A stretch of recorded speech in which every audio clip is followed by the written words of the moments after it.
what was the motivation for you to start a consultancy firm, given your law background, and then specifically focusing helping companies to grow overseas?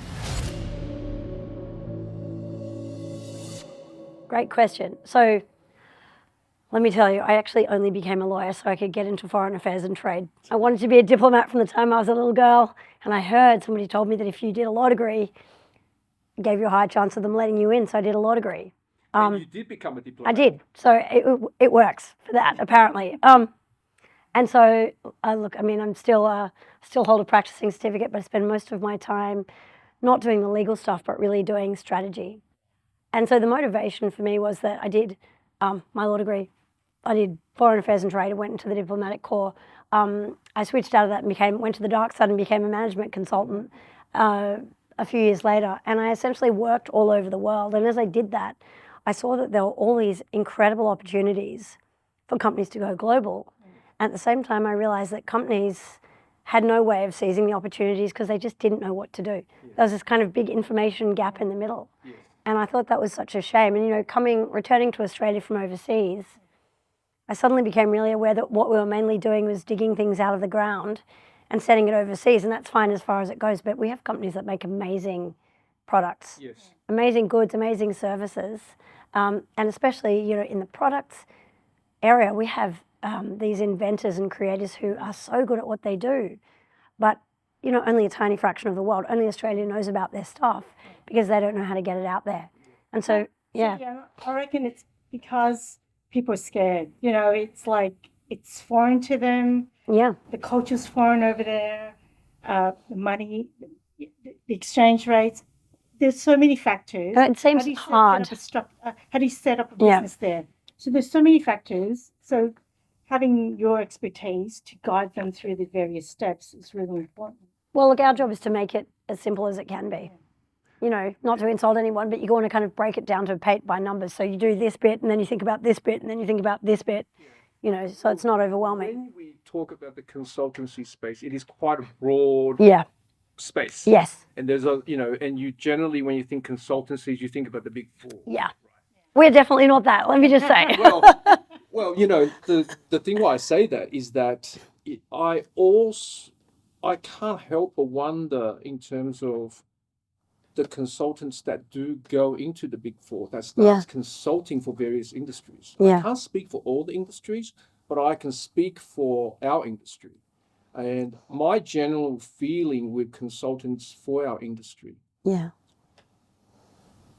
have always sort of left me wanting a bit more, you know, because I feel the information or the level of understanding is not as, you know, it's not sort of dealt with in a robust manner.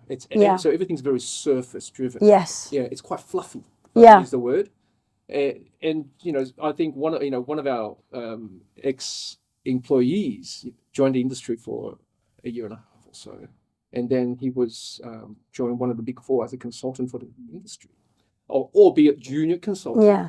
And I was thinking, well, wow, you know, how is this person going to get more education to be a qualified consultant? And look, I think for the international space, I hope I'm not speaking out of turn here, but I think in the international space, in Australia in particular, the industry is very, very underdeveloped. So I mean, this industry, the industry that I'm in, is much more developed. If you go to Europe or the UK or even the United States, but in Australia, if there's an international division in a large consulting firm, it's stuck somewhere, you know, on the 5th floor behind a filing cabinet. It's kind of an afterthought, whereas we're not there yet. But I mean, my ambition for our business is to really grow it out to be the consulting firm for international business in Australia, so that you can go somewhere and actually get a bunch of very smart people who understand what you're doing. You know, we don't want to have 25-year-olds doing find and replace on standard documents. You know, there's got to be, each company is different. Each company's got a specific set of issues that it's dealing with, and you want to be able to, you know, I want to make sure that when I'm working with a client that I only give them what I'd want myself. And I know sure as hell I would not want find and replace.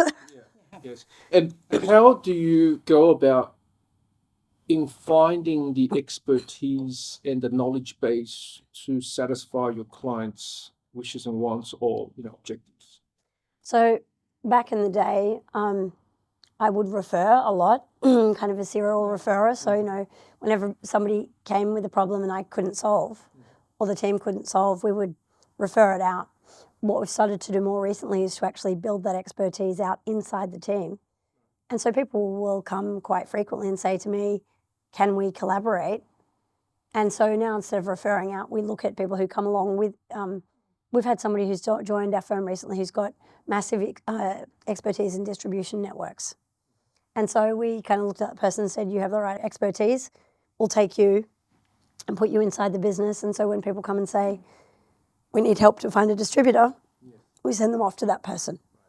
Yeah. So definitely by way of, I guess, seeking experts in their field, proven track record, and they Yeah. you know, we can leverage that. Let's collaborate. Yeah. Sort of synergy.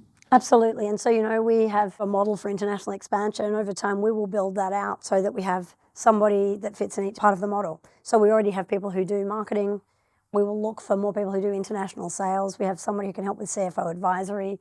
We have distribution. We don't have trademarks or logistics at the moment, but hey, let's jump onto it. That's what we're here. That's right.